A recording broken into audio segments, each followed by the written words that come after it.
राहुरी तालुक्यातील तांदुळवाडी परिसरात शुक्रवारी सायंकाळी विद्यार्थिनींना घरी सोडण्यासाठी निघालेल्या खासगी शाळेच्या बसचा भीषण अपघात झाला।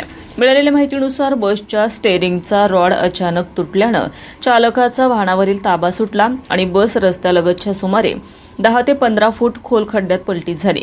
या अपघातामध्ये 15 ते 20 विद्यार्थिनींनी जखमी झाले असून यापैकी काही विद्यार्थिनी जखमी आहेत। जखमींवर राहुरी येथील विविध रुग्णालयात उपचार सुरू आहेत। राहुरी येथील खासगी शाळांच्या मुलींना घरी सोडण्यासाठी शिलेगाव येथील खासगी बस शुक्रवारी सायंकाळी निघाली होती।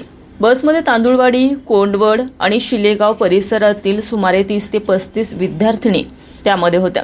राहुरी रेल्वे स्टेशन तांदुळवाडी मार्गावर बसचा स्टेअरिंगचा रॉड अचानक तुटल्यानं चालकाचा ताबा सुटला। त्यानंतर बस रस्त्याच्या दुसऱ्या बाजूला जाऊन खोल खड्ड्यात पलटी झाली।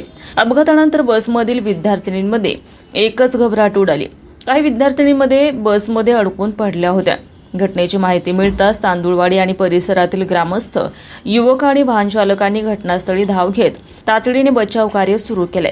ग्रामस्थांनी बसमधील सर्व विद्यार्थिनींना सुरक्षित बाहेर काढून जखमींना उपचारासाठी राहुरी येथील doctor Girgune hospital, doctor Mahadik hospital आणि लाईफलाईन केअर हॉस्पिटलमध्ये दाखल केलं।